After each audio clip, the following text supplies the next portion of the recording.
क्या आपने कभी सोचा है कि हम दुर्गा माता की स्थापना क्यों करते हैं? क्यों हर साल नवरात्रि आते ही माँ की मूर्ति और कलश को बड़े श्रद्धा भाव से घर घर में स्थापित किया जाता है? यह केवल एक परंपरा नहीं है, ये शक्ति, भक्ति और आत्मबल का प्रतीक है। हर घट, हर कलश, हर दीपक हमारे भीतर की श्रद्धा और माँ के प्रति अटूट विश्वास को दर्शाता है। अगर आप पहली बार हमारे साथ जुड़ रहे हैं तो कहानी में आगे बढ़ने से पहले चैनल को सब्सक्राइब जरूर कर लें। इससे आपको आने वाली हर कहानी सीधे आपके पास मिलेगी और साथ ही कमेंट में जय माता दी लिखना न भूलें। भारत की इस पवित्र भूमि पर जब जब अधर्म बढ़ता तब तब धर्म की रक्षा के लिए किसी न किसी रूप में दिव्य शक्ति का अवतरण हुआ। जैसा कि शास्त्रों में कहा गया है, यदा यदा हि धर्मस्य ग्लानिर्भवति भारत अभ्युत्थानम अधर्मस्य तदात्मानं सृजाम्यहम्। अर्थात जब जब अधर्म बढ़ेगा ईश्वर किसी न किसी रूप में प्रकट होकर संतुलन स्थापित करेंगे। आपने देखा होगा नवरात्र के दिनों में गांव गांव से लोग माता के दरबार आते हैं और ज्योति लेकर जाते हैं। क्यों? क्या उनके घर में दिया नहीं जल सकता? क्या उनके पास घी और बाती की कमी है? नहीं, ये लौ केवल घी और बाती की नहीं है,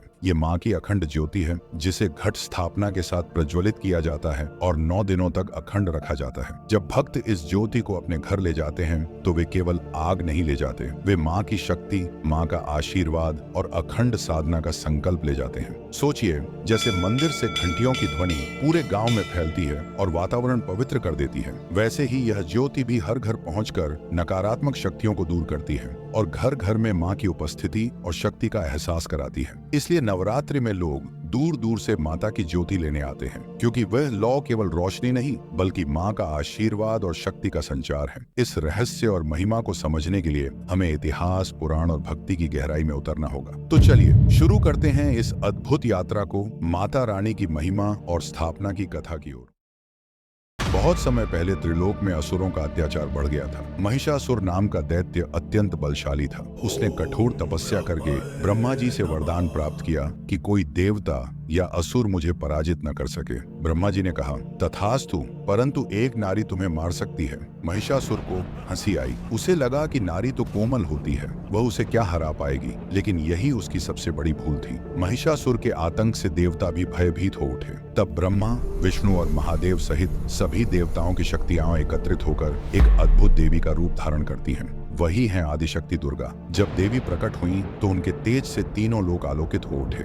देवताओं ने उन्हें शस्त्र प्रदान किए, विष्णु ने उन्हें चक्र दिया, शिव ने त्रिशूल दिया, इंद्र ने वज्र प्रदान किया, वरुण ने शंख दिया, कुबेर ने गदा दी और हिमालय ने उन्हें सिंह प्रदान किया। सिंह पर आरूढ़ होकर माँ दुर्गा रणभूमि की ओर चली। वहां उन्होंने महिषासुर और उसकी सेना से कई दिनों तक भयानक युद्ध किया। अंततः जब महिषासुर ने भैंसे का रूप धारण किया तब माँ ने अपने त्रिशूल से उसका वध कर दिया। इस प्रकार वे महिषासुर मर्दिनी कहलाएं। अब प्रश्न यह है कि इस प्रसंग का हमारी स्थापना पर क्या प्रभाव है। जब देवी ने असुरों का संहार किया तब देवताओं और ऋषियों ने उनसे कहा, हे माँ, आप ही वह शक्ति हैं जो संसार की रक्षा करती हैं। आपका स्मरण करने से भय दूर होता है और आपके ध्यान से मनुष्य को आत्मबल प्राप्त होता है। आप सदैव हमारे बीच रहें। तब माता ने कहा, जब जब संसार पर संकट आएगा मैं विभिन्न रूपों में प्रकट होंगी। तुम लोग मेरे आवाहन के लिए कलश, दीप और मेरी प्रतिमा की स्थापना करना। जहाँ जहाँ मेरी स्थापना होगी वहाँ वहाँ मैं स्वयं वास करूंगी।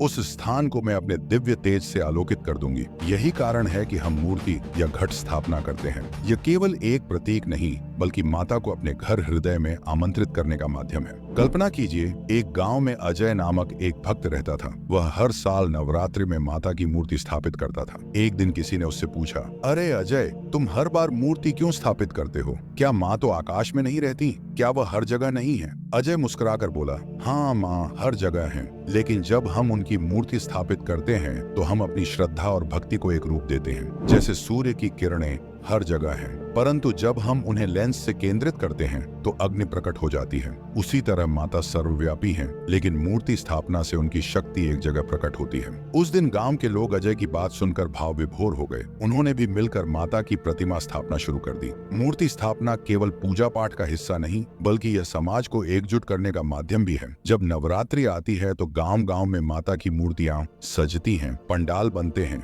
लोग एकत्र होकर भजन कीर्तन करते हैं। इससे न केवल वातावरण पवित्र होता है बल्कि समाज में प्रेम, एकता और सहयोग की भावना भी बढ़ती है।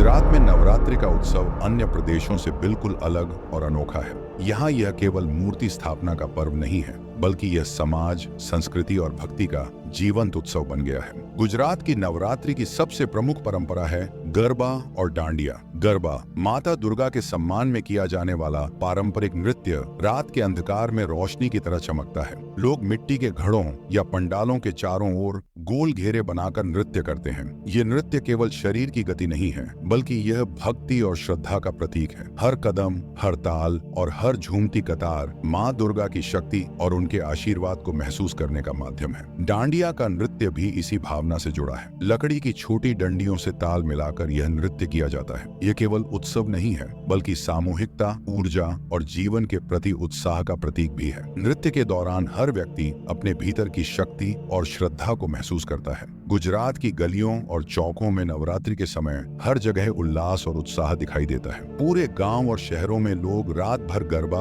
और डांडिया में भाग लेते हैं। यह केवल नृत्य का समय नहीं है, बल्कि समुदाय के एकता, भाईचारे और संस्कृति के जश्न का समय है। बच्चे, युवा और बुजुर्ग सभी इस पर्व में शामिल होते हैं। तो यह थी माता रानी की महिमा, उनकी स्थापना और नवरात्रि की अनोखी परंपराओं की कथा। अगर आपको यह कहानी पसंद आई और आप भी माता रानी की शक्ति और भक्ति को अपने जीवन में महसूस करना चाहते हैं, तो हमारे चैनल को सब्सक्राइब जरूर करें। साथ ही कमेंट में जय माता दी लिखना ना भूलें। चलिए मिलते हैं एक दूसरी अद्भुत कहानी में। जय माता दी।